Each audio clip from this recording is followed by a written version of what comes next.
2025년 지금 저는 66살입니다. 손주들이 명절 때마다 찾아와 시끌벅적하게 해주는 평범한 할머니죠. 지난달 시어머니가 돌아가셨습니다. 91세. 편안히 눈을 감으셨어요. 장례식장에서 영정사진을 보는데 눈물이 났습니다. 사람들은 이상하게 봤을 거예요. 시어머니 돌아가셨다는데 왜 그렇게 우냐고. 원래 고부가는 서먹한 거 아니냐고. 마지막 순간 시어머니가 제 손을 잡았습니다. 은실아, 고마웠어. 내 인생에서 너를 만난 게 행운이었어. 지금 생각하면 그때가 전환점이었습니다. 맨발로 도망쳤던 그 밤, 처음으로 목소리를 냈던 그 순간, 요즘 젊은 며느리들도 힘들어하는 걸 봅니다. 고부 갈등은 여전하더라고요. 그럴 때마다 생각해요.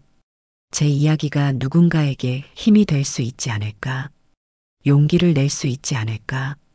그래서 오늘 45년 전 이야기를 꺼내봅니다.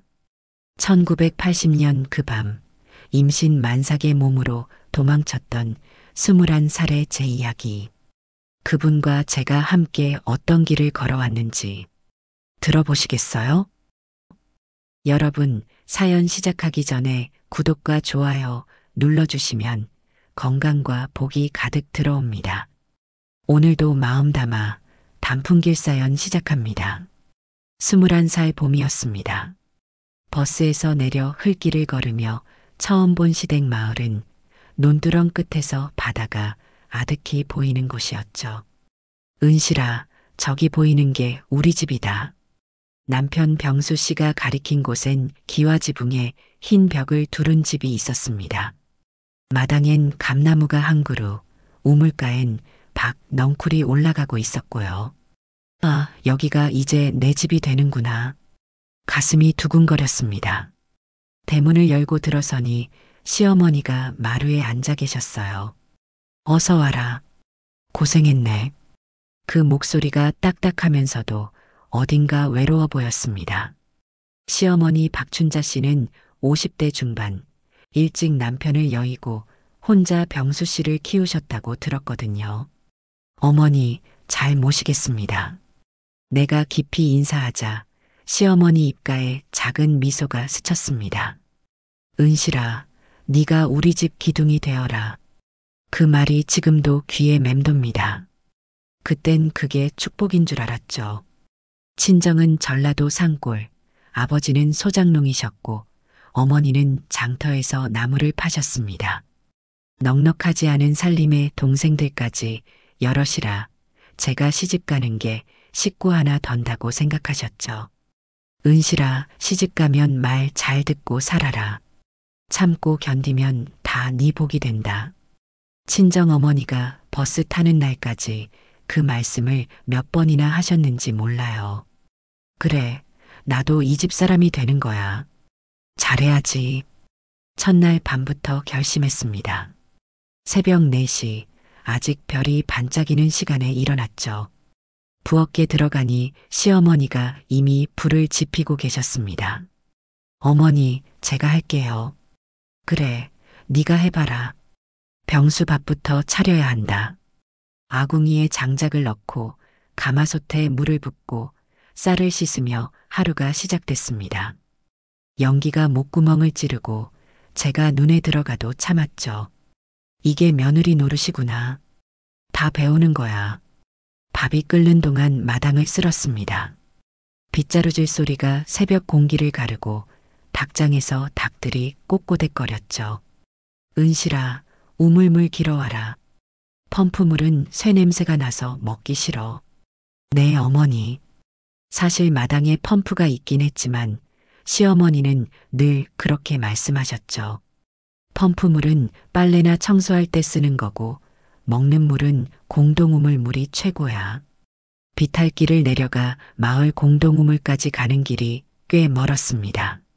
물동이를 머리에 이고 오르막을 오를 때마다 목덜미에 땀이 흘렀죠. 그래도 괜찮았습니다. 내가 부지런하면 이 집이 잘 될 거야. 그런 생각이 힘이 됐거든요. 남편 병수 씨는 과묵한 사람이었습니다. 밥 먹고 갈게. 조심해서 다녀와요. 아침마다 나누는 말이 그게 전부였죠. 농사일 나가는 그의 뒷모습을 보며 생각했습니다. 말은 없어도 마음은 따뜻한 사람이겠지. 시집 온 지 석 달쯤 됐을까요? 몸이 좀 이상했습니다. 아침에 일어나면 속이 메스껍고 밤 냄새만 맡아도 구역질이 났죠. 설마 벌써? 가슴이 두근거렸습니다. 혹시나 해서 읍내보건소에 갔더니 의사 선생님이 웃으며 말씀하셨죠. 축하합니다. 임신 2달째네요. 버스를 타고 돌아오는 길 창밖 풍경이 유난히 예뻐 보였습니다. 논에는 모내기한 벼가 파릇파릇 자라고 하늘엔 구름이 뭉게뭉게 피어났죠. 아이가 생겼구나. 우리 아이가. 배에 손을 얹고 살며시 쓰다듬었습니다. 집에 도착해 시어머니께 말씀드렸죠. 어머니, 제가 아이를 가진 것 같아요. 시어머니 얼굴에 처음으로 환한 빛이 돌았습니다. 정말이야? 우리 집대를 이을 손주가? 네, 2달째래요. 아이고, 잘했다, 잘했어. 그날 저녁 시어머니가 미역국을 끓여주셨습니다. 몸조리 잘해라. 이제 너 혼자 몸이 아니다. 그 말씀에 책임감이 무겁게 느껴지면서도 한편으론 뿌듯했죠. 남편한테 말하니 그도 조용히 미소 지었습니다. 고맙다, 은실아. 그 한마디가 그렇게 따뜻하게 들렸습니다. 이제 정말 이 집 사람이 되는구나. 그런데 말입니다. 시집 온 지 넉 달이 지나고 여름이 가까워올 무렵부터 뭔가 이상한 기운이 돌기 시작했어요. 어느 날 낮에 낯선 남자 둘이 대문을 두드렸습니다. 안녕하세요. 농협에서 나왔습니다. 무슨 일이세요? 시어머니가 나가 대화를 나누는데 목소리가 점점 날카로워졌죠. 그건 우리가 알 바 아니고 기한이 지났다니까요. 조금만 더 기다려 주쇼. 무슨 일인가 싶어 마루로 나갔더니 시어머니가 손을 휘저으며 들어가라고 했습니다. 은실아, 니는 들어가 있어. 그날 이후로 집안 분위기가 달라졌습니다. 시어머니는 쌀 한 톨, 반찬 하나도 아끼기 시작했고요. 밥 한 공기에 쌀이 얼마나 드는 줄 아냐? 물도 아껴 써라. 우물물도 공짜가 아니다. 전엔 없던 말들이 쏟아져 나왔죠. 무슨 일이 있는 건가 싶었지만 물어볼 수가 없었습니다. 며느리가 집안일에 참견하는 건 아니겠지. 그렇게 스스로를 다잡았죠. 하지만 마음 한구석엔 작은 의문이 피어났습니다. 저녁마다 시어머니와 남편이 안방에서 소곤거리는 소리가 들렸거든요. 이번 달은 어떻게 넘기나. 조금만 더 버티면. 그런 말들이 문틈으로 새어나왔습니다. 무슨 일이 있는 건 분명한데 배가 불러올수록 몸은 무거워졌지만 일은 줄지 않았습니다. 새벽에 일어나 밥 짓고 빨래하고 텃밭일까지. 임신했다고 게으름 피우면 안 된다. 옛날엔 애 낳는 날까지 일했어. 시어머니 말씀이 귀에 못처럼 박혔죠. 그래도 견뎠습니다. 조금만 더 하면 달라지겠지. 아이가 태어나면 모든 게 좋아지겠지. 매일 밤 그렇게 스스로를 달랬습니다. 어느 날 새벽 또 우물물을 기르러 내려가는데 발이 미끄러졌어요. 물동이가 굴러떨어지고 저도 주저앉아 버렸죠. 무릎에서 피가 났지만 더 아픈 건 마음이었습니다. 내가 뭘 하고 있는 걸까? 하늘을 올려다보니 별이 하나둘 사라지고 있었습니다. 새벽의 끝, 아침의 시작. 그 경계에 서서 문득 생각했죠. 이 길이 맞는 걸까? 물동이를 다시 들고 일어섰습니다. 피가 나는 무릎을 치마로 닦으며 언덕을 올랐죠. 집에 도착하니 시어머니가 마당에 서 계셨습니다. 물 끼러 오는데 왜 이렇게 오래 걸려? 죄송합니다, 어머니. 빨리 밥 지어라. 병수 늦겠다. 네, 어머니. 부엌으로 들어가며 뒤를 돌아봤습니다. 시어머니는 이미 돌아서 있었고 동쪽 하늘이 붉게 물들기 시작했죠. 새로운 하루의 시작. 하지만 제 마음엔 작은 그림자가 드리워지고 있었습니다. 좋은 며느리가 되겠다는 다짐이 조금씩, 아주 조금씩 무거워지고 있었거든요. 그때는 몰랐습니다. 이게 시작일 뿐이라는 걸. 앞으로 제가 걸어야 할 길이 얼마나 험한지, 그리고 그 끝에서 제가 무엇을 선택하게 될지.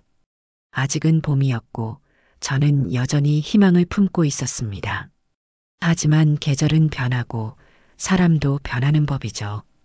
제 안에 무언가도 서서히 변하고 있었습니다. 여름이 한창이던 그날도 새벽 3시 반에 눈이 떠졌습니다. 시어머니 발소리가 마루를 지나가는 게 들렸거든요.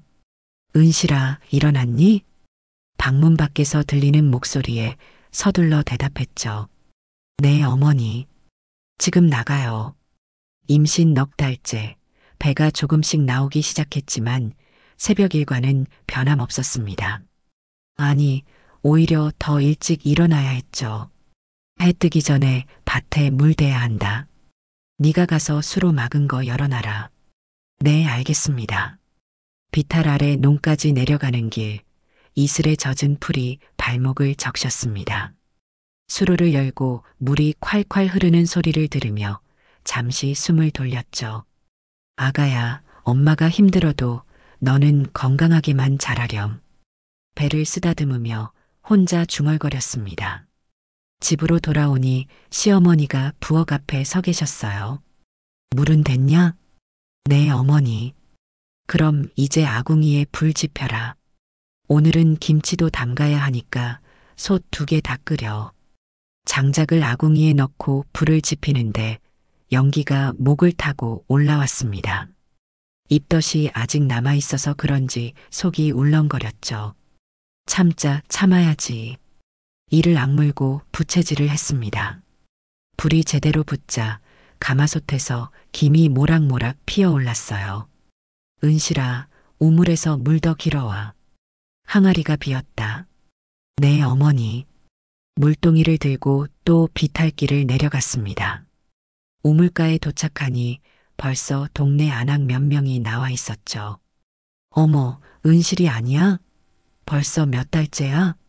넉 달 됐어요. 그런데도 물 기르러 다니네. 시어머니가 좀 도와주시지. 옆집 큰어머니가 혀를 차며 말했습니다. 괜찮아요. 제가 할 수 있는 걸요. 억지로 웃으며 물을 길었죠. 물동이를 머리에 이고 오르막을 오르는데 어깨가 저리고 허리가 욱신거렸습니다. 조금만 더 참자. 집에 도착하니 시어머니가 마당에서 배추를 다듬고 계셨어요. 왜 이렇게 늦어? 병수 밥 차려야지. 죄송합니다. 지금 바로 하겠습니다. 부엌으로 들어가 밥솥 뚜껑을 열었습니다. 밥이 제대로 익었는지 확인하고 상을 차리기 시작했죠. 된장찌개, 김치, 나물 반찬 몇 가지. 입맛 타령 말고 빨리 차려. 시어머니 목소리가 등 뒤에서 들렸습니다. 상을 들고 안방으로 가는데 남편이 막 일어나고 있었어요. 밥 먹고 가세요. 응. 그게 전부였습니다. 남편은 말없이 밥을 먹고 저는 옆에 서서 지켜봤죠. 한마디라도 따뜻한 말을 해주면 좋을 텐데. 그런 생각이 들었지만 입 밖으로 꺼낼 순 없었습니다. 남편이 나간 후 시어머니와 함께 김치를 담그기 시작했어요. 배추에 소금을 뿌리고 양념을 버무리는 일. 쭈그려 앉아 일하니 배가 당기고 숨이 차올랐죠. 은실아, 똑바로 해라. 양념이 고르지 않잖아. 죄송합니다. 임신했다고 일손이 느려지면 안 돼. 애 낳고 나면 더 바빠진다. 시어머니 말에 고개를 숙였습니다. 그때였어요. 대문 밖에서 또 낯선 목소리가 들렸습니다. 최병수 씨 댁 맞습니까? 시어머니 얼굴이 순간 굳어졌죠. 누구시오? 농협에서 나왔습니다. 지난번에 말씀드린 건으로 오늘은 안 됩니다. 돌아가세요. 시어머니가 날카롭게 말했지만 그 사람들은 쉽게 물러서지 않았어요. 이번이 마지막 통보입니다. 더 이상 미룰 수 없습니다. 알았으니까 가라니까요. 시어머니가 소리를 질렀습니다. 저는 김치 양념을 하다 말고 그 모습을 지켜봤죠. 시어머니 손이 미세하게 떨리는 게 보였습니다. 농협 직원들이 가고 난 후 시어머니는 한참을 말없이 서 있었어요. 어머니, 무슨 일이? 너한테 상관없는 일이야. 김치나 제대로 담가. 차갑게 말을 자르는 시어머니. 그날부터 집안은 더욱 팍팍해졌습니다. 쌀동 열지 마라. 내가 퍼줄 테니까. 반찬도 이것만 먹어. 김치랑 된장이면 충분해. 기름은 아껴 써. 부침개 같은 건 명절에나 하는 거야. 하루하루 숨이 막혔습니다. 친정에 가고 싶어도 갈 수 없었죠. 친정 가서 뭐하게? 거기서 밥 얻어 먹으려고? 시어머니 말에 그저 입을 다물 수밖에 없었습니다. 어느 날 저녁 남편과 시어머니가 안방에서 이야기를 나누고 있었어요. 문틈으로 새어나오는 목소리를 들으려 귀를 기울였죠. 이번 달은 어떻게 넘기나? 저번에 동생한테 보증 서준 게 이렇게 될 줄이야. 어머니, 제가 품삯이라도 더 받아올게요. 그걸로 되겠냐? 집이라도 팔아야 하나? 가슴이 철렁 내려앉았습니다. 보증? 집을 판다고? 그제야 모든 게 이해됐어요. 농협 직원들이 왜 자꾸 찾아오는지, 시어머니가 왜 그렇게 돈을 아끼는지, 우리 집이 빚에 쪼들리고 있구나. 그날 밤 잠이 오지 않았습니다. 배가 또 당기는 게 느껴졌죠. 아가야, 너는 이런 집에 태어나는구나. 눈물이 핑 돌았지만 울 수는 없었습니다. 다음 날 새벽 여느 때처럼 일어나 부엌으로 갔어요. 그런데 시어머니가 이미 나와 계셨습니다. 은실아, 오늘부터 아침은 죽으로 끓여. 쌀 아껴야 한다. 네, 어머니. 그리고 우물물도 하루에 2번만 길어와. 그것도 돈이야. 우물물이 돈이라니. 그 말이 가슴에 못처럼 박혔습니다. 내가 여기서 뭘 하고 있는 걸까? 죽을 끓이면서 생각했습니다. 조금만 더 참으면 나아질까? 아이가 태어나면 달라질까? 하지만 마음 한구석에선 다른 목소리가 들렸죠. 이건 아니야. 이렇게 살 순 없어. 그 작은 목소리를 억누르며 하루하루를 보냈습니다. 임신 5달이 되던 어느 날 몸에 열이 나기 시작했어요. 머리가 깨질 것 같이 아프고 온몸이 욱신거렸죠. 어머니, 제가 좀 아픈 것 같아요. 임신했다고 엄살 부리지 마라. 일 안 하려고 그러는 거지? 아니에요. 정말 열이 나는 것 같아요. 열 나면 찬물로 닦으면 돼. 병원 갈 돈 없어? 시어머니는 차갑게 등을 돌렸습니다. 저는 방으로 돌아와 이불을 뒤집었었죠. 오한이 들고 이가 딱딱 부딪혔습니다. 엄마, 엄마 보고 싶어? 친정어머니 생각에 눈물이 났습니다. 그때 방문이 열리고 남편이 들어왔어요. 은실아, 괜찮아? 열이 나요. 남편 얼굴에 걱정이 스쳤지만 그뿐이었습니다. 좀 쉬어. 내가 어머니한테 말씀드릴게. 병원에 가고 싶어요. 남편은 잠시 망설이다가 고개를 저었습니다. 지금은 형편이 안 돼. 좀만 참아. 그 말에 무언가가 뚝 끊어지는 느낌이 들었어요. 아, 나는 이 집에서 아무것도 아니구나. 그날 밤 고열에 시달리며 생각했습니다. 이렇게 살다가는 나도 아이도 다 망가질 거야. 하지만 아직은 견딜 수 있었습니다. 아직은 희망의 끈을 놓지 않았으니까요. 며칠 후 열은 내렸지만 몸은 여전히 무거웠습니다. 그래도 다시 일어나 일을 시작했죠. 시어머니는 아픈 내색을 하면 더 차갑게 대했으니까요. 어느 날 빨래를 하다가 우물가에서 또 동네 아낙들을 만났습니다. 은실아, 얼굴이 왜 이렇게 누래? 괜찮아요. 임신했는데 너무 무리하는 거 아니야? 그때 한 아주머니가 조용히 말했어요. 니네 시어머니 예전엔 안 그랬는데 시동생 보증 서고 나서 사람이 변했다더라. 보증이요? 몰랐어? 시동생이 사업한다고 보증 서줬다가 다 날렸대. 집까지 담보로 잡혔다던데 가슴이 철렁했습니다. 집까지 담보로? 이제야 모든 퍼즐이 맞춰졌어요. 시어머니의 차가운 태도, 남편의 무기력함, 그 모든 것이 우리 집은 이미 끝난 거구나. 빨랫감을 들고 집으로 돌아오는 길, 발걸음이 천근만근이었습니다. 그런데 집 앞에 또 낯선 차가 서 있었어요. 저기요, 혹시 최병수 씨 부인이신가요? 정장 입은 남자가 물었습니다. 네, 그런데요. 이 서류 좀 봐주시겠어요? 남편분이 대출받으신 건데 보증인 서명이 필요해서. 보증인이요? 제가요? 네, 부인 명의로도 추가 대출이 가능하다고 해서요. 머리가 하얘졌습니다. 내 이름으로? 내가 모르는 사이에? 저는 모르는 일이에요. 남편분이 부인이 알고 있다고 하셨는데요. 그 순간 시어머니가 대문을 열고 나왔습니다. 뭔 일이야? 어머니, 이분이 제 이름으로 보증을. 들어가 있어. 시어머니가 날카롭게 소리쳤습니다. 저는 떨리는 다리로 방으로 들어갔죠. 밖에서 시어머니와 그 남자가 이야기하는 소리가 들렸습니다. 다음에 다시 오세요. 오늘은 안 됩니다. 시간이 없습니다. 이번 주까지 하셔야 해요. 문득 깨달았습니다.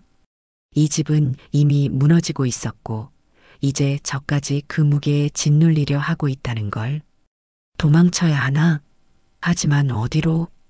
배가 당기는 그 느낌이 제게 말하는 것 같았어요. 엄마, 우리 여기서 나가자. 하지만 아직은 아니었습니다. 아직은 결심할 때가 아니었어요. 그저 하루하루 말보다 날선 일상을 견뎌낼 뿐이었죠. 임신 7개월이 넘어가던 초겨울이었습니다. 배가 제법 불러와 쪼그려 앉기가 힘들어졌죠. 그래도 일손은 줄지 않았습니다. 아니, 오히려 더 바빠졌어요. 은실아, 고구마 캐러 가자. 설이 내리기 전에 다 캐내야 한다. 밭으로 나가 호미로 땅을 파헤쳤습니다. 허리를 굽히고 또 굽히고 흙 묻은 고구마를 광주리에 담았죠. 한 광주리, 두 광주리. 등이 끊어질 것 같았지만 입 밖으론 내지 못했습니다.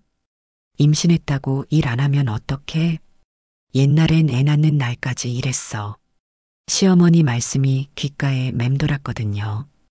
해질 무렵 집으로 돌아왔습니다. 손은 흙투성이, 손톱 사이엔 검은 때가 끼어 있었죠. 손 씻고 저녁 준비해라. 병수 들어올 시간이다. 네, 하고 부엌으로 들어갔습니다. 부엌에 들어가니 솥뚜껑에서 김이 모락모락 피어올랐습니다. 뚜껑을 열려는데 손잡이가 뜨거워 손이 될 뻔했어요. 아이고. 속으로 신음을 삼키며 행주로 뚜껑을 열었죠. 그때부터였습니다. 몸이 이상하게 느껴진 게 머리가 어지러지라고 눈앞이 흐려지는 것 같았어요. 피곤해서 그런가 그냥 넘어갔습니다. 저녁상을 차리고 설거지를 하고 아궁이 불을 끄고 방으로 들어와 이불을 펼치는데 온몸이 나른했죠. 은실아, 내일 아침엔 일찍 일어나라. 장 보러 가야 한다. 남편이 들어왔습니다. 수고했다는 짧은 말 한마디 남기고 등을 돌려 누웠죠. 저도 옆에 누웠습니다. 그런데 잠이 오지 않았어요. 몸이 화끈거리고 이불을 덮으면 더웠다가 벗으면 추웠다가 했죠. 다음 날 새벽 몸을 일으키려는데 힘이 하나도 들어가지 않았습니다. 머리가 깨질 듯 아프고 목구멍이 타들어가는 것 같았어요. 어머니, 겨우 소리를 내불렀죠. 시어머니가 방문을 열고 들어왔습니다. 왜? 아직도 안 일어났어? 어머니, 제가 몸이 좀요. 임신했다고 엄살 부리지 마. 일어나. 정말 열이 나는 것 같다고 했죠. 시어머니가 제 이마에 손을 대보더니 인상을 찌푸렸습니다. 좀 뜨끈하네. 그래도 일은 해야지. 어머니, 하루만 쉬면 안 되냐고 물었죠. 쉬면 집안일은 누가 해? 나 혼자 다 하라고? 그 말에 할 말이 없었습니다. 이를 악물고 일어났죠. 비틀거리며 부엌으로 갔습니다. 아궁이에 불을 지피는데 연기가 눈을 찔렀어요. 눈물이 주르르 흘러내렸죠. 울면 안 돼. 참아야 해. 밥을 짓고 국을 끓이고 상을 차렸습니다. 하지만 속이 뒤집혀서 한 숟가락도 먹을 수가 없었어요. 은실아, 왜 안 먹어? 속이 좀 안 좋다고 했죠. 입덧은 진작 끝났잖아. 밥 먹어야 애가 크지. 억지로 한 숟가락 떠서 입에 넣었습니다. 그런데 삼키자마자 구역질이 올라왔죠. 화장실로 뛰어가 토했습니다. 먹은 게 없어서 위액만 나왔어요. 에휴, 저것 좀 봐라. 시어머니 한숨소리가 들렸습니다. 그날 오전 빨래를 하러 우물가에 갔습니다. 물동이를 들어 올리는데 팔에 힘이 없어서 자꾸 흔들렸어요. 한 걸음, 두 걸음 걷다가 그만 주저앉고 말았죠. 물동이가 와르르 쏟아졌습니다. 은실아. 뒤에서 오던 옆집 아주머니가 달려왔어요. 아이고, 얼굴이 왜 이래? 열나는 거 아니야? 괜찮다고, 제가 좀 쉬면 된다고 했죠. 무슨 소리야? 병원 가야겠다. 아니라고, 괜찮다고 했습니다. 괜찮긴 무슨. 임신 중에 고열나면 큰일 나. 아주머니가 저를 부축해 집으로 데려갔습니다. 시어머니가 마당에 나와 있었죠. 무슨 일이요? 은실이가 열이 펄펄 끓는데 병원 좀 데려가세요. 병원이요? 시어머니 얼굴이 굳어졌습니다. 아주머니가 말했어요. 임신부가 이러면 안 되는데요. 알았다고 들어가 보라고 했습니다. 아주머니는 걱정스러운 눈으로 저를 보다가 돌아갔습니다. 방으로 들어가자 시어머니가 따라 들어왔어요. 은실아. 네, 어머니. 병원은 못 간다. 지금 우리 집 형편이 어떤지 알잖아. 병원비도 돈이야. 가슴이 철렁 내려앉았습니다. 하지만 어머니, 아기 때문에라도요. 애는 네가 몸조리 잘하면 괜찮아. 병은 사치다. 그 말이 칼처럼 박혔습니다. 이불 덮고 푹 자라고 땀 빼면 낫는다고 했죠. 시어머니는 그렇게 말하고 방문을 쿵 닫아버렸어요. 혼자 남겨진 방 안. 이불을 뒤집어 쓰고 몸을 웅크렸습니다. 오한이 들어 이가 딱딱 부딪혔어요. 아가야. 미안해. 엄마가 아파도 아무것도 할 수 없구나. 배를 쓰다듬으며 눈물을 흘렸습니다.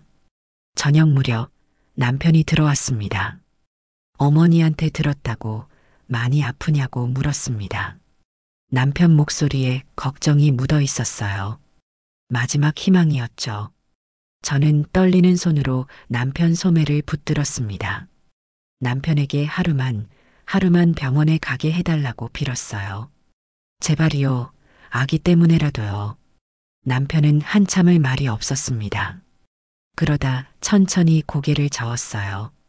지금은 형편이 안 돼. 조금만 참아. 내일 보고 나서 생각해보자. 내일은 늦을지도 모른다고 했죠. 은실아, 나도 어쩔 수 없어. 미안해. 남편은 그렇게 말하고 방을 나갔습니다. 쿵. 방문이 닫히는 소리가 마음까지 닫아버리는 것 같았어요. 그날 밤 홀로 누워 천장을 바라봤습니다. 어둠 속에서 나무 기둥과 석가래만 희미하게 보였죠. 나는 이 집에서 뭘까? 며느리? 아니면 그저 일손? 뱃속의 아이도 내 아픈 몸도 아무도 걱정하지 않는구나. 눈물이 주르르 흘러 베갯니들 적셨습니다. 밤새 열에 시달렸습니다. 땀에 젖어 속옷을 갈아입고 또 젖고 또 갈아입고 새벽녘에야 열이 조금 내렸어요. 거울을 보니 제 얼굴이 형편없이 야위어 있었습니다. 살아야 해. 나도 아기도. 그 생각만이 저를 붙들었죠. 며칠 뒤 열은 어느 정도 가라앉았습니다. 하지만 몸은 여전히 무거웠어요. 시어머니는 제가 일어나자마자 말했습니다.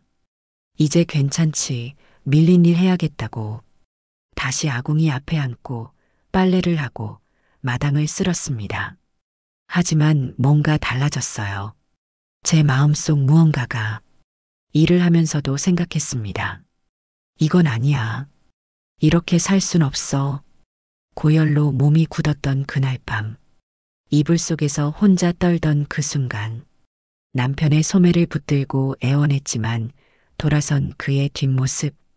그 모든 게 제 마음에 금을 냈습니다. 우물에서 물을 길어 올리며 생각했어요. 나도 사람이야. 나도 아플 권리가 있어. 배추를 다듬으며 생각했습니다. 내 뱃속에 이 아이도 사람이야. 건강하게 태어날 권리가 있어. 그 작은 깨달음들이 쌓이고 쌓였습니다. 어느 날 저녁 시어머니와 남편이 또 안방에서 이야기하고 있었어요. 이번 달도 이자를 못 냈다는 소리. 어떻게든 해야지. 집까지 넘어가면 안 된다는 소리. 그리고 은실이 이름으로라도 어떻게든 해봐야 한다는 소리. 그 말에 귀가 번쩍 뜨였습니다. 내 이름으로? 가슴이 두근거렸어요. 무서웠습니다. 이 집에 무슨 일이 일어나고 있는지 정확히 몰라도 나쁜 일인 건 분명했으니까요. 그날 밤 잠들기 전에 배를 쓰다듬었습니다. 아가야, 엄마가 너를 지킬게. 작게 속삭였죠. 어떻게든 너를 지킬 거야. 창밖으로 겨울바람이 쌩쌩 불어왔습니다. 차가운 바람이 문틈으로 스며들었어요. 그 바람만큼이나 제 마음도 차가워지고 있었습니다. 하지만 그건 나쁜 차가움이 아니었어요. 뜨거운 열병 끝에 찾아온 명료한 정신의 차가움이었죠. 더 이상은 못 참아. 그 생각이 마음 한구석에 단단히 자리 잡았습니다. 얼음에 간 금처럼 작지만 깊게. 그날 밤은 유난히 바람이 거셌습니다. 창문 틈으로 휘익휘익 찬바람이 들어왔죠. 임신 8개월, 배가 불러 뒤척이기도 힘들었습니다. 아가는 밤새 발로 차댔어요. 너도 답답하니? 배를 쓰다듬으며 눈을 감았죠. 그런데 잠이 오지 않았습니다. 안방에서 시어머니와 남편의 목소리가 들렸거든요. 처음엔 낮게 속삭이다가 점점 커지는 목소리. 이번 달까지 안 갚으면 집 넘어간다. 시어머니 목소리였습니다. 이자만 10만 원이라고 했어요. 남편이 한 달 벌어봐야 20만 원 남짓인데 가슴이 철렁했죠. 은실이 이름으로라도 막아야지. 귀를 의심했습니다. 내 이름으로? 남편이 뭐라 말하려다 말았어요. 며느리 이름이라도 써야 한다. 모르게 하면 되지. 도장만 찍으면 돼. 온몸에 소름이 돋았습니다. 도장? 내 이름. 내가 모르는 사이에. 남편 목소리가 흔들렸지만 결국 알겠다고 대답했습니다. 그 순간 마음속에서 뭔가 뚝 끊어지는 소리가 들렸어요. 아, 끝이구나. 더 이상 참을 수 없다는 걸 알았습니다. 안방 불이 꺼졌습니다. 발소리가 멀어지고 집안이 조용해졌죠. 시계를 보니 밤 11시. 저는 조용히 일어났습니다. 방 한구석에 작은 보따리가 있었어요. 친정에서 가져온 옷가지 몇 벌. 그리고 베개 밑에 숨겨둔 게 있었죠. 아기 분유 봉지 하나. 천기저귀 서너 장. 호주머니를 뒤져 동전을 꺼냈습니다. 100원짜리 5개, 10원짜리 몇 개. 전부였습니다. 이게 다야. 이게 내가 가진 전부. 하지만 괜찮았어요. 여기 있는 것보다는 나았으니까요. 보따리를 들고 방문을 열었습니다. 삐걱. 문짝이 작게 소리를 냈죠. 숨을 죽이고 기다렸습니다. 아무 소리도 들리지 않았어요. 마루로 나왔습니다. 신발을 신으려다 멈췄죠. 소리 나면 안 돼. 맨발로 마당에 내려섰습니다.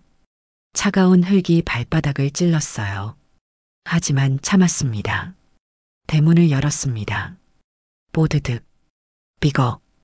대문 경첩이 오래돼서 삐걱거렸죠. 안방 쪽을 돌아봤는데 불은 여전히 꺼져 있었습니다. 대문을 빠져나왔습니다.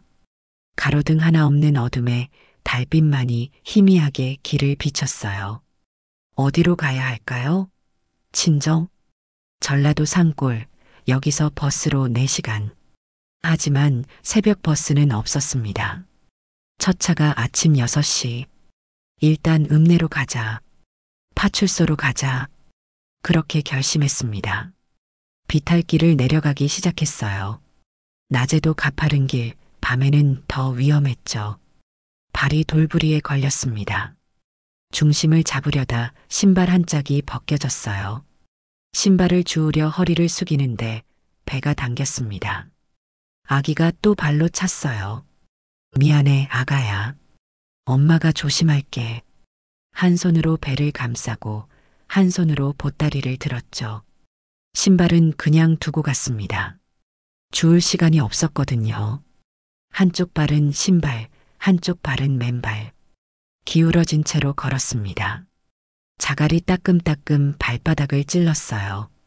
피가 났는지 발이 미끄러웠죠. 조금만 더 가면 돼. 논두렁길을 지났습니다. 여름엔 푸르렀던 논, 지금은 별을 다 베어내고 텅 비어 있었죠. 바람이 거세게 불어서 머리카락이 얼굴을 때렸어요. 보따리가 무거워서 팔이 저렸습니다. 하지만 내려놓을 수 없었어요. 이게 제 전부였거든요. 마을 어귀를 지났습니다. 개가 짖었어요. 제발 조용히 좀 해. 개 짖는 소리에 어디선가 불이 켜졌습니다. 뛰다시피 걸었어요. 배가 흔들리고 허리가 욱신거렸지만 멈출 수 없었습니다. 큰 길에 거의 다 왔을 때였어요. 뒤에서 소리가 들렸습니다. 은실아. 심장이 멎는 줄 알았습니다. 뒤돌아보니 손전등 불빛이 보였어요. 시어머니였습니다. 은실아, 어디가? 발걸음이 빨라졌습니다. 은실아. 시어머니 목소리가 가까워졌죠. 안 돼, 잡히면 안 돼. 하지만 임신한 몸으로 빨리 갈 수가 없었어요. 손이 제 팔을 낚아챘습니다. 은실아, 미쳤어. 한밤중에 어딜 가는 거야? 팔을 빼려 했지만 시어머니 힘이 셌습니다. 놔주세요. 집으로 가자. 더 이상 얘기할 거 없어요. 제 목소리가 떨렸습니다. 제 이름으로 빚 보증 세우려던 거 알고 있어요. 시어머니가 얼어붙었습니다. 저는 며느리지 종이 아닙니다. 처음으로 제 목소리를 냈습니다. 제 이름은 제 거예요. 제 도장도 제 거고요. 시어머니 손에서 힘이 빠졌습니다. 그 틈에 팔을 빼냈죠. 저갑니다. 막지 마세요. 돌아서려는데 뒤에서 또 목소리가 들렸어요. 은실아. 남편이었습니다. 숨을 헐떡이며 달려왔죠. 집에 가자고 미안하다고 했습니다. 당신도 알고 있었잖아요. 제 이름으로 빚 보증 세우려던 거. 남편이 입을 다물었습니다. 말해봐요. 몰랐어요? 미안해. 미안하다고 끝이에요? 눈물이 났습니다. 저 아파도 병원 안 보내주고 밥 한 끼 제대로 못 먹여주면서 제 이름으로 빚까지 지우려고요? 남편이 어쩔 수 없었다고 미안하다고 했어요. 당신은 남편이에요. 제 편이어야 하는 사람이에요. 남편이 고개를 떨궜습니다. 그때였어요. 골목 어귀에 불빛들이 모여들었습니다. 사람들이었죠. 개 짖는 소리에, 우리 목소리에 잠에서 깬 동네 사람들. 이장과 이장 부인이 나왔어요. 한밤중에 웬 소동이냐고 물었습니다. 아무것도 아닙니다. 집안일이니 들어가세요. 시어머니가 급히 말했죠. 집안일? 며느리가 맨발로 도망 나온 게 집안일이야? 이장 부인이 제 발을 보고 놀랐어요. 아이고, 피가 나네. 은실아, 무슨 일이야? 사람들이 모여들었습니다. 수군수군 웅성거렸죠. 시어머니 얼굴이 붉어졌습니다. 이장이 저를 봤습니다. 은실아, 무슨 일인지 말해봐. 입술을 깨물었습니다. 말해야 할까요? 여기서 다 말하면 시댁 망신이 되는데. 하지만 내가 왜 걱정해야 하지? 천천히 입을 열었습니다. 저는 파출소에 가려고 했어요. 제 이름으로 빚보증을 세우려고 해서요. 제가 모르는 사이에 사람들이 웅성거렸습니다. 시어머니가 소리쳤어요. 그건 오해야. 은실아, 어디서 망신살이야. 망신이요? 제 목소리도 커졌습니다. 제가 망신을 시키는 게 아니라 어머니가 저한테 한 짓이 망신이에요. 정적이 흘렀습니다. 이장이 한숨을 쉬었어요. 이거 큰일이네. 파출소까지 갈 것 없이 일단 면사무소로 가세. 경찰도 부르고. 이장님, 시어머니가 애원하듯 봤죠. 최시댁, 이건 집안일로 덮을 일이 아니야. 법에 관한 일이라고. 이장이 단호하게 말했습니다. 다들 옷 챙겨 입고 면사무소로 가요. 그렇게 한밤의 소동이 시작됐습니다. 차가운 새벽바람 속에서 저는 보따리를 꼭 안았어요. 떨리는 몸을 가누며 생각했죠. 이제 돌아갈 수 없어. 하지만 괜찮았습니다. 돌아가고 싶지도 않았으니까요. 면사무소까지는 걸어서 1시간 거리였습니다. 한밤중 사람들이 우르르 몰려 걷는 모습은 장관이었죠. 손전등 불빛이 여기저기서 흔들렸어요. 저는 그 무리 한가운데 있었습니다.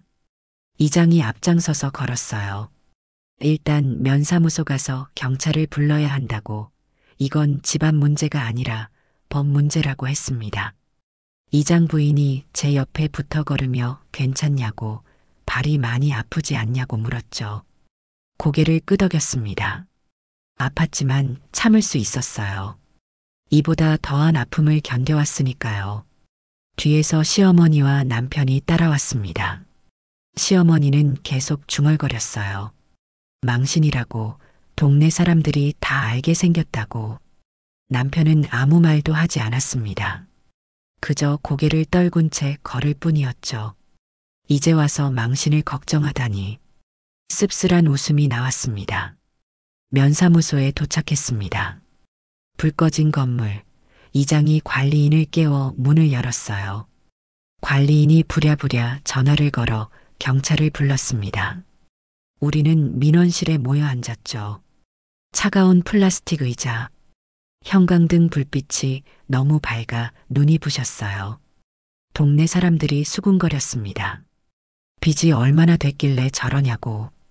며느리 이름까지 쓰려 했다니 어쩐 일이냐고. 아이 뵌 몸으로 한밤중에 도망치게 만들다니 너무했다고 말이죠. 시어머니가 의자에 앉아 고개를 숙였습니다. 남편은 벽에 기대 서 있었죠. 저는 보따리를 무릎에 올려놓고 앉아 있었어요. 1시간쯤 지났을까요? 파출소에서 경찰이 왔습니다. 젊은 순경이었어요. 무슨 일이냐고 물으니 이장이 상황을 설명했습니다. 숨을 깊이 들이마셨습니다. 그리고 천천히 말하기 시작했죠. 시집 온 지 1년. 임신 중에도 쉬지 못했던 일들. 아파도 병원 못 간 일. 안방에서 들었던 대화. 제 이름으로 빚 보증을 세우려던 계획. 다 말하고 나니 목이 쉬었습니다. 경찰이 고개를 끄덕이더니 시어머니한테 물었어요. 사실이냐고, 며느리 동의 없이 이름을 쓰려고 한 게 맞냐고. 시어머니가 입술을 깨물었습니다.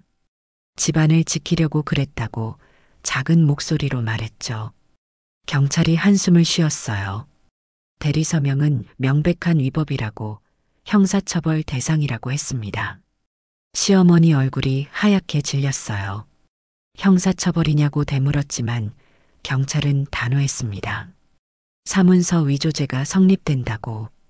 나중에 말하려고 했다는 변명은 소용없다고 했어요.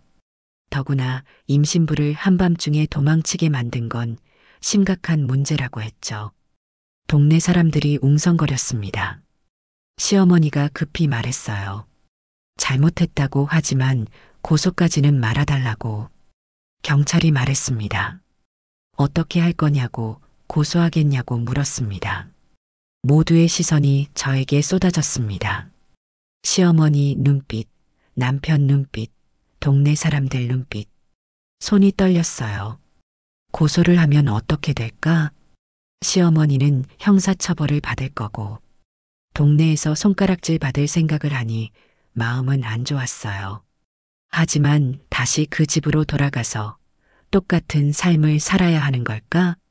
한참을 생각하다가 천천히 입을 열었죠. 저는 고소는 하고 싶지 않습니다. 시어머니가 안도의 한숨을 쉬었어요. 대신 조건이 있습니다. 첫째, 저는 며느리지 종이 아닙니다. 제 이름, 제 도장은 제 것입니다. 시어머니가 고개를 떨궜어요. 둘째, 집안의 돈 문제는 투명하게 공유해야 합니다. 저도 알 권리가 있습니다. 남편이 저를 받습니다. 셋째, 아프면 병원에 갈 수 있어야 합니다. 제 뱃속 아기도 사람입니다. 목소리가 떨렸지만 또렷했어요. 이 세 가지를 약속하시면 고소는 하지 않겠습니다. 경찰이 고개를 끄덕이며 합리적인 요구라고 했습니다. 이장도 거들었어요. 최시댁, 며느리 말이 맞다고. 이 정도도 못 지키면 사람이 아니라고 했죠. 시어머니가 한참을 말이 없었습니다. 숨소리만 거칠게 들렸어요. 그러다 천천히 고개를 들었습니다. 알겠습니다. 작은 목소리였죠. 세 가지 다 지킬게요. 남편도 고개를 끄덕였어요. 저도 약속하겠습니다. 며칠 친정에서 요양하고 오라고 경찰이 말했습니다.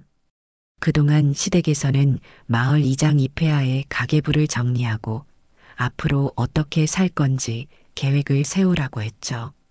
그리고 한 달 뒤에 다시 면사무소로 모이라고 했어요. 약속이 지켜지고 있는지 확인하겠다고 했습니다. 이장 부인이 말했어요. 마을에 며느리회, 시어머니회가 있다고. 한 달에 한 번씩 모여서 서로 속을 나누는 자리라고. 거기 나와서 이야기도 하고 배우기도 하라고 했죠. 저는 고개를 끄덕였습니다. 감사합니다. 그게 제가 할 수 있는 전부였어요. 새벽 4시, 동이 트기 시작했습니다. 창밖으로 하늘이 조금씩 밝아지고 있었죠.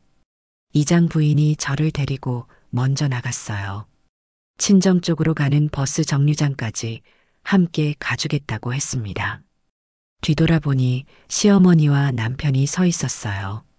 시어머니는 여전히 고개를 숙이고 있었고 남편은 저를 보고 있었습니다. 무슨 말을 하고 싶은 눈빛이었죠. 하지만 아무 말도 하지 않았어요. 새벽 공기가 차가웠어요. 발바닥이 시렸지만 마음은 이상하게 따뜻했습니다. 해냈어. 내가 해냈어.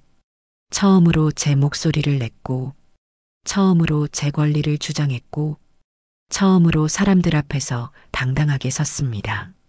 이장 부인이 제 손을 꼭 잡아줬어요. 잘했어, 은실아. 정말 잘했어. 눈물이 핑 돌았습니다. 고마워요, 아주머니. 울지 마. 이제 시작이야. 앞으로 더 단단해져야 해. 고개를 끄덕였죠. 그렇습니다. 이제 시작이었어요. 끝이 아니라 시작. 버스 정류장에 도착했습니다. 첫 차가 오려면 아직 2시간이 남았죠.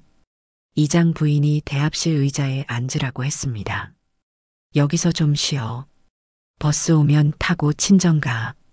친정 가서 몸 추스르고 아기 잘 낳아. 알았지? 네, 아주머니. 이장 부인이 돌아갔습니다. 저는 혼자 남았어요. 텅 빈 대합실, 깜빡이는 형광등, 창밖으로 보이는 어둠이 서서히 물러가고 있었습니다. 보따리를 무릎에 올려놓고 배를 쓰다듬었어요. 아가야, 우리 해냈어. 작게 속삭였습니다. 엄마가 너를 지켰어. 우리 이름을 지켰어. 뱃속에서 아이가 꿈틀거렸습니다. 작은 발길질이 느껴졌죠. 그래, 너도 알고 있구나. 눈물이 주르르 흘렀습니다. 하지만 이번엔 슬픈 눈물이 아니었어요. 후련함의 눈물, 해방감의 눈물. 이제 돌아갈 수 있을까? 그 생각이 스쳤습니다. 아직은 알 수 없었어요. 하지만 한 가지는 확실했습니다. 이제 저는 달라졌고 더 이상 참기만 하는 며느리가 아니라는 것이죠. 창밖으로 해가 떠올랐습니다. 새로운 날이 시작되고 있었어요. 저도 새로운 시작을 맞이하고 있었습니다. 맨발로 도망쳤던 그 밤, 사람들 앞에서 목소리를 냈던 그 새벽, 모든 게 제 인생의 전환점이 될 거라는 걸 그때는 막연히 느꼈습니다. 버스가 출발했습니다. 덜컹거리며 달리기 시작했죠. 창밖으로 마을이 멀어졌습니다. 4시간을 달렸을까요? 익숙한 풍경이 보이기 시작했어요. 가슴이 두근거렸죠. 버스에서 내렸습니다. 흘길을 걸어 친정집으로 갔어요. 대문을 열고 들어서니 엄마가 마당을 쓸고 계셨습니다. 엄마가 돌아보더니 빗자루를 떨어뜨렸어요. 은실아, 달려와서 저를 꼭 안아주셨죠. 왜 왔어? 무슨 일이야? 그제야 눈물이 터졌습니다. 참고 참았던 눈물이 주르르 흘러내렸어요. 왜 우니? 무슨 일 있었어? 엄마 품에서 한참을 울었습니다. 그리고 천천히 말했죠. 시댁에서 있었던 일들을. 임신 중에도 쉬지 못했던 것. 아파도 병원 못 간 것. 제 이름으로 빚보증을 세우려 했던 것.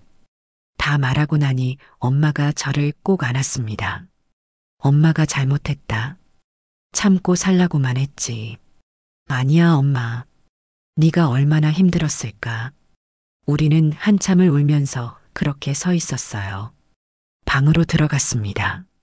엄마가 이불을 펴주면서 누우라고 했어요. 며칠 쉬다 가라고, 몸조리 잘하라고 했죠. 저는 이불에 누웠습니다. 익숙한 냄새, 친정 이불 냄새였어요. 그제야 마음이 놓였습니다. 사흘이 지났습니다. 친정에서 푹 쉬었어요. 엄마가 미역국도 끓여주시고 따뜻한 물에 발도 씻겨주셨죠. 맨발로 도망치느라 상처난 발이 조금씩 나았습니다. 뱃속 아이도 건강했습니다. 발길질이 점점 세졌어요. 열흘째 되던 날 시댁에서 연락이 왔습니다. 이장이 전해준 말이었죠. 면사무소에서 약속한 대로 한 달 뒤에 다시 만나자고. 그 전에 한번 시댁에 들러 이야기를 나누면 좋겠다고 했습니다.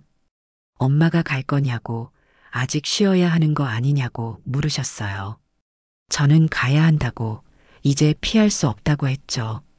어머니가 같이 가주겠다고 하셨지만 저는 혼자 가겠다고 했습니다. 이건 제가 풀어야 할 일이었으니까요.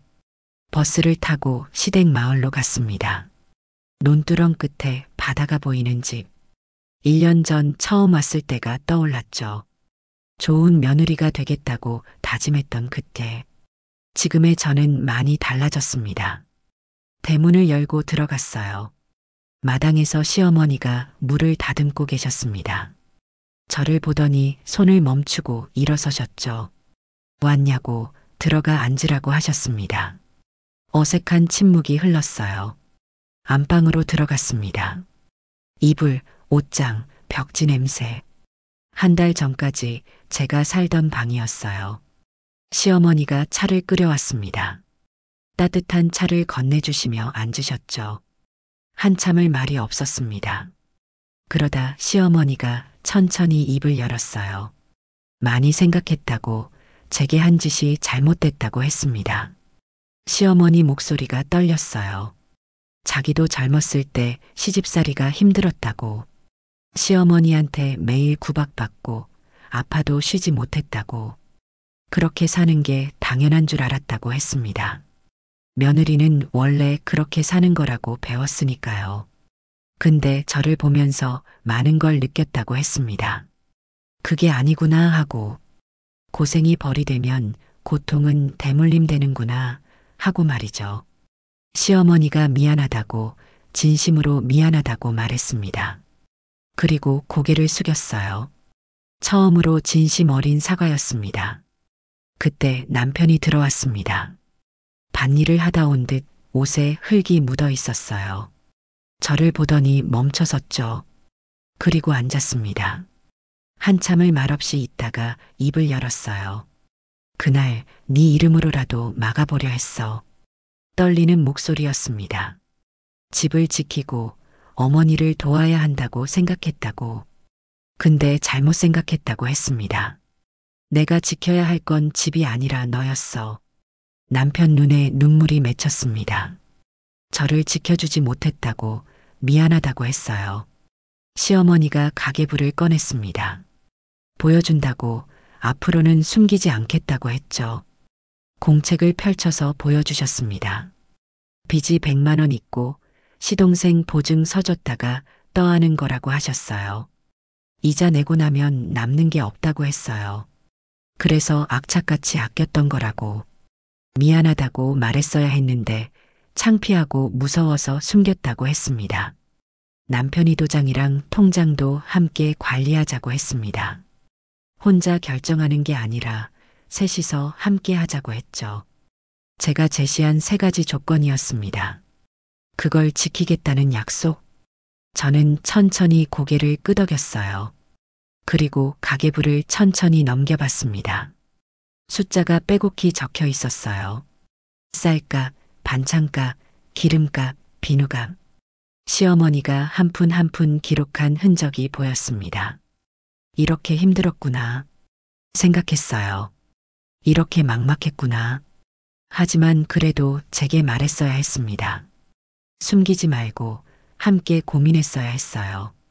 저도 이 집 며느리이고 이 집을 지켜야 할 사람이니까요. 시어머니가 다시 돌아올 수 있겠냐고 물었습니다. 아니면 더 쉬다 오겠냐고. 저는 잠시 생각했어요. 배를 쓰다듬으며 뱃속 아이에게 물었죠. 우리 어떻게 할까? 아이가 발로 찼습니다. 작은 대답 같았어요. 다시 돌아오겠다고 천천히 말했습니다. 하지만 예전처럼은 아닐 거라고. 이제는 며느리가 아니라 가족으로 살고 싶다고 했죠. 서로 존중하고 투명하게 함께 사는 가족. 시어머니가 고개를 끄덕였습니다. 그렇게 하자고, 함께 잘 살아보자고 했어요. 남편도 고개를 끄덕였죠. 그날 저녁 함께 밥을 먹었습니다. 시어머니가 된장찌개를 끓이고 저는 밥을 지었어요. 남편이 나물을 무쳤습니다. 셋이서 상을 차렸죠. 예전과 같은 밥상이었지만 뭔가 달랐습니다. 공기가 달랐어요. 무거운 침묵이 아니라 조용한 평화. 밥을 먹으며 시어머니가 말했습니다. 내일 이장댁에 가서 며느리 모임 날짜를 물어보자고. 다음 주에 모임이 있을 거라고. 남편이 말했습니다. 농협에서 상담받은 내용을 다시 한번 설명하겠다고 했어요. 저는 고개를 끄덕였습니다. 저녁을 먹고 설거지를 했어요. 시어머니가 옆에서 그릇을 닦았습니다. 예전엔 혼자 했던 일인데 이제는 둘이서 했죠. 말은 없었지만 함께하는 시간이었습니다. 밤이 깊었습니다. 방에 누워 천장을 봤어요. 남편이 옆에 누웠습니다. 한참 후 남편이 작게 말했습니다. 고맙다고 돌아와줘서, 다시 기회를 줘서 고맙다고. 저는 대답하지 않았습니다. 대신 손을 뻗어 배를 쓰다듬었어요. 아기야, 우리 이제 괜찮을 거야. 속으로 속삭였습니다. 여기서 함께 살아보자. 뱃속에서 아이가 꿈틀거렸습니다. 창밖으로 달빛이 들어왔어요. 고요한 밤이었습니다. 한 달 전 이 집에서 도망쳤던 밤과는 달랐습니다. 그땐 공포와 절망의 밤이었죠. 지금은 희망의 밤이었어요. 완벽하지 않았습니다. 여전히 빚은 남아있고 힘든 날들이 기다리고 있었죠. 하지만 이제는 달랐습니다. 혼자가 아니었어요. 새벽녘 잠이 들기 전에 생각했습니다. 이건 끝이 아니라 시작이야. 진짜 시작. 누가 이기고 지는 싸움이 아니었어요. 어떻게 함께 살아남을지, 어떻게 덜 다치며 나아갈지. 그 문제였습니다. 그리고 우리는 그 길을 찾아가고 있었습니다. 그 후 한 달 동안 많은 것이 달라졌어요. 시어머니는 약속대로 매주 가계부를 보여주셨습니다. 수입이 얼마 들어왔고, 어디에 얼마를 썼고, 이자는 언제 냈고, 하나하나 설명해 주셨죠. 저도 알게 됐습니다. 쌀 한 가마에 얼마, 기름 한 병에 얼마, 우리 집 살림이 얼마나 빠듯한지.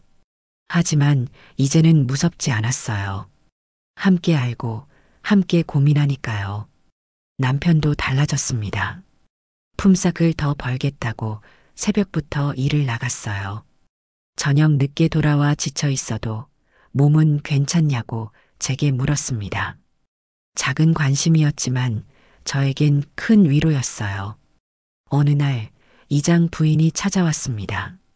오늘이 며느리 모임 날이라고 함께 가자고 손을 내밀었습니다. 마을회관으로 갔어요. 방 안에 며느리들이 6명 모여 있었습니다. 모두 젊은 여자들이었죠. 이장 부인이 저를 소개했어요. 최씨댁 며느리 은실이라고 인사하라고 하셨습니다. 며느리들이 웃으며 자리를 내줬습니다. 앉으니 누군가 말했어요. 은실이 시고생 많았다면서요. 소문 들었다고. 얼굴이 화끈거렸습니다. 동네에 소문이 다 퍼졌을 거예요. 한밤중에 맨발로 도망친 며느리. 하지만 이장 부인이 말했습니다. 고생한 게 아니라 용기 낸 거지. 참지 말고 말한 게 잘한 거야. 다른 며느리가 말했어요. 자기도 배웠다고 참기만 하면 안 되는구나 하고. 또 다른 며느리도 고개를 끄덕였습니다. 아프면 말해야 한다는 걸 은실이 씨보고 배웠다고. 며느리들이 하나둘 자기 이야기를 꺼냈습니다. 시어머니한테 들은 말들, 힘들었던 순간들, 참았던 감정들, 모두가 비슷한 삶을 살고 있었어요. 그래서 이 모임을 만든 거라고 이장 부인이 말했습니다. 혼자 참지 말고 함께 나누자고, 서로 배우고 서로 도우면서 살자고. 그날 모임에서 많은 걸 배웠습니다. 아이 낳으면 어떻게 돌보는지, 산후조리는 어떻게 하는지, 시어머니와 잘 지내려면 어떻게 해야 하는지. 며느리들이 서로 조언을 나눴어요. 저도 제 이야기를 했습니다. 3가지 약속을 만든 것, 도장과 통장을 함께 관리하기로 한 것, 서류는 셋이서 확인하기로 한 것.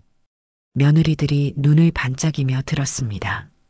우리도 그렇게 하면 좋겠다고 시어머니한테 말씀드려 봐야겠다고 했어요. 모임이 끝나고 집으로 돌아오는 길, 이장 부인이 말했어요. 은실아, 네가 용기 내서 다른 며느리들도 용기를 냈어. 가슴이 뭉클했습니다. 제 고통이 헛되지 않았구나. 제 용기가 누군가에게 힘이 되는구나. 그 생각에 눈물이 났어요. 집에 도착하니 시어머니가 저녁을 준비하고 계셨습니다. 모임 어땠냐고 물으시며 좋았다니 다행이라고 하셨어요. 시어머니 목소리가 부드러웠습니다. 예전의 날카로운 목소리가 아니었어요. 함께 밥상을 차렸습니다. 남편이 밭에서 돌아왔어요. 오늘 농협에 다녀왔다고 빚상환 계획서를 제출했다고 했습니다. 3년 안에 갚기로 했다고. 시어머니가 그래, 힘들어도 함께 갚아보자고 했습니다. 저도 말했어요. 아이 낳고 몸조리 끝나면 저도 뭐라도 돕겠다고. 시어머니가 고개를 저으며 말했습니다. 아니야, 은실아. 넌 아이 키우는 게 일이야. 우리가 벌어서 갚을게. 넌 아이 잘 낳고 건강하게 키워. 그게 내 몫이야. 저는 눈물이 핑 돌았습니다. 예전에 시어머니가 했던 말과는 너무 달랐어요. 고맙다고, 미안했다고, 진작 이렇게 했어야 했다고 시어머니가 말했습니다. 그날 밤 시어머니가 제 방에 들어왔습니다. 손에 약봉지를 들고 계셨어요. 산모 보약이라고 아이 낳을 때까지 먹으면 좋다고 하셨습니다. 약봉지를 건네주시며 말했죠. 괜찮다고, 내가 건강해야 아이도 건강하다고. 따뜻한 손길이었습니다. 시어머니가 제 손을 잡았어요. 은실아, 앞으로 잘해보자. 같이. 시어머니가 나가고 혼자 남았습니다. 약봉지를 들여다봤어요. 한지에 정성스럽게 쌓인 약재들. 변했구나 생각했습니다. 우리 모두 변했어. 또 한 달이 지났습니다. 배가 많이 불러왔어요. 이제 곧 아이를 낳을 때가 됐습니다. 어느 날 저녁 진통이 왔어요. 어머니, 아이가. 시어머니가 불이 나게 달려왔습니다. 남편을 깨우고 마을 산파 할머니를 불렀어요. 그리고 제 손을 꼭 잡아주셨습니다. 은실아, 괜찮아. 엄마가 옆에 있어. 예전엔 시어머니였는데 그날 밤은 엄마였습니다. 진통이 심해졌습니다. 산파 할머니가 힘주라고 조금만 더 참으라고 했어요. 시어머니가 제 등을 쓰다듬어 주셨습니다. 남편이 제 손을 잡아줬죠. 밤새 진통이 계속됐습니다. 새벽녘 아이의 울음소리가 들렸어요. 으앙, 으앙, 아들이야. 건강한 아들이야. 산파 할머니가 소리쳤습니다. 시어머니가 울었어요. 아이를 안았습니다. 작고 따뜻한 생명. 아가, 드디어 만났구나. 눈물이 주르르 흘렀습니다. 엄마가 너를 지켰어. 아이가 제 가슴에 안겨 숨을 쉬었습니다. 작은 숨소리, 작은 손가락, 작은 발가락. 모든 게 완벽했어요. 시어머니가 말했습니다. 은실아, 고생했어. 정말 고생 많았어. 남편도 말했습니다. 고마워, 은실아. 우리 아이 낳아줘서. 저는 웃으며 고개를 끄덕였습니다. 산후조리를 했습니다. 시어머니가 미역국을 끓여주셨어요. 남편이 빨래를 했습니다. 예전엔 상상도 못할 일이었죠. 마을 며느리들이 찾아왔습니다. 아이를 보러 왔다가 산후조리 도와주고 갔어요. 이장 부인도 왔습니다. 은실아, 참 잘했어. 아이도 예쁘고. 동네 사람들이 하나둘 찾아왔습니다. 축하한다고, 아이가 건강하게 자라길 바란다고 했어요. 한 달이 지났습니다. 아이는 무럭무럭 자랐어요. 집안엔 아이 울음소리가 가득했습니다. 웃음소리도 가득했죠. 어느 날 시어머니가 말했습니다. 은실아, 마을 시어머니 모임에 다녀왔어. 네, 어머니. 거기서 배웠어. 며느리를 어떻게 대해야 하는지. 시어머니가 웃으며 말했습니다. 나도 늙어서 배우네. 살면서 배우는구나. 저도 웃었습니다. 저도 배우고 있어요, 어머니. 엄마가 되는 걸. 그래, 같이 배우자. 서로. 창밖으로 봄바람이 불어왔습니다. 작년 이맘때 저는 이 집에 처음 왔었죠. 1년이 지났습니다. 많은 일이 있었어요. 고통도 있었고, 눈물도 있었고, 절망도 있었습니다. 하지만 이겨냈어요. 투명함이 신뢰를 만들었고, 신뢰가 존중을 만들었고, 존중이 사랑을 만들었습니다. 완벽하지 않았어요. 여전히 빚은 남아있고 힘든 날도 있었습니다. 가끔 시어머니와 의견이 안 맞을 때도 있었죠. 하지만 이제는 달랐습니다. 말할 수 있었어요. 제 목소리를 낼 수 있었습니다. 며느리지만 종이 아니라 가족으로. 아이를 안고 마당에 나갔습니다. 논두렁 끝에 바다가 보였어요. 파란 바다, 넓은 하늘. 진우야, 저기 봐. 바다야. 진우가 눈을 크게 뜨고 바다를 봤습니다. 네가 살아갈 세상이야. 엄마보다 더 나은 세상이길 바래. 바람이 불었습니다. 따뜻한 봄바람. 새로운 계절이 왔어요. 우리 집에도 새로운 계절이 왔습니다. 저는 여전히 그 새벽을 떠올립니다. 맨발로 달린 길, 차가운 지프차, 면사무소의 형광등 불빛. 그 모든 게 수치가 아니었어요. 우리 집을 복원으로 이끈 첫걸음이었습니다.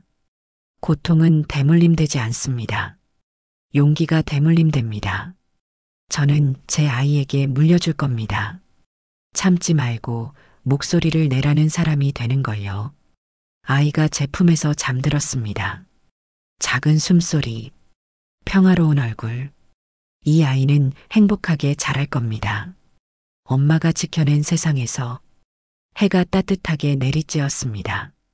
새로운 하루, 새로운 시작. 우리는 계속 나아갈 겁니다. 은실 씨의 이야기를 들으며 참는 것과 지키는 것은 다르다는 걸 배웠습니다. 나를 지키는 용기가 결국 가족을 지켰고 고통의 대물림을 끊어냈죠. 여러분도 혹시 오랫동안 참아왔던 것들이 있나요? 나이 들었다고, 이미 늦었다고 생각하지 말고 작은 목소리라도 내보세요. 그 용기가 당신과 가족의 삶을 바꿀 수 있습니다. 오늘 이야기는 여기까지입니다. 끝까지 이야기 들어주셔서 감사드리고 여러분의 응원 댓글은 은실 씨에게 큰 힘이 됩니다.